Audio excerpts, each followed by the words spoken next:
15.5 বৎসরে অনেক জঞ্জাল সৃষ্টি হয়েছে, সব দিকে সবগুলা সাংবিধানিক প্রতিষ্ঠানকে ধ্বংস করা হয়েছে।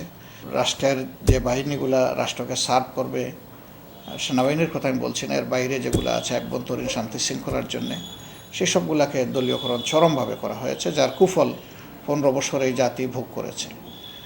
তো এত জঞ্জাল যেগুলো আছে, এগুলো ওভারনাইট চেঞ্জ করা, এটা আমরা মনে করি না যে 1 মাস 2 মাসে এটা হয়ে যাবে।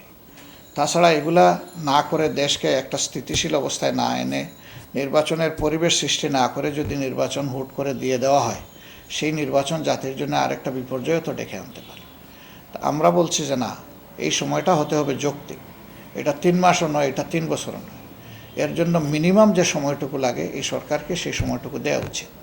আর এই সরকার তো কোনো দলীয় সরকার না যে এর বিরুদ্ধে আমাদেরকে দাবি জানাতে হবে। এখনই দাবি জানানোর মতো কোনো প্রেক্ষাপট তৈরি হয়নি।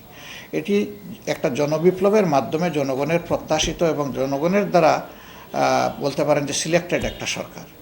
এই সরকারকে আমাদের এখন দায়িত্ব হচ্ছে সঠিক পথে সরকার যাতে আগায়, এই জন্য এই সরকারকে সার্বিক সহায়তা দেওয়া। আর এই সরকার যদি কোনো ভুল করে, এই জন্যে তাদেরকে পরামর্শ দেওয়া। যদি তারা না শুনে আমরা প্রতিবাদ করব, অসুবিধা নেই, কিন্তু তাদেরকে যৌক্তিক সময় দেওয়ার পক্ষে। এখন কথা হলো যৌক্তিক সময়টা কতদিন? সেই যৌক্তিক সময়টা আমরা সপ্তাহ মাস বলছি না। এটা যদি 3 মাসে সম্ভব হয় 3 মাস, 6 মাসে সম্ভব হয় 6 মাস, তবে এটা খুব বেশি দীর্ঘ হওয়াটা কল্যাণকর হবে না জাতির জন্য, এটা আমরা মনে করি। যতটুকু মিনিমাম সেটাই তাদের নেওয়া উচিত। বিএনপি এখন নির্বাচনের জন্য তোড়জোড় করছে বা দাবি জানাচ্ছে। আমরা এই সময় নির্বাচনকে প্রাধান্য দিচ্ছি না।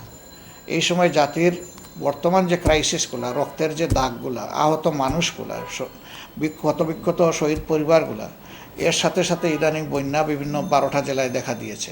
আমরা এটাকে নিয়েছি আমাদের এই মুহূর্তের রাজনীতি হিসাবে। এটা যদি কেউ রাজনীতি বলে রাজনীতি, এটা বলি যে মানবিক দায়িত্ব পালন, এটা মানবিক দায়িত্ব পালন। আমরা মনে করি যে এই বিষয়গুলোকে সলভ না করে এই মুহূর্তেই নির্বাচনের কথা টুল্লাটা আমরা আমাদের জন্য যৌক্তিক মনে করি না, তাই আমরা এটা বলছি না।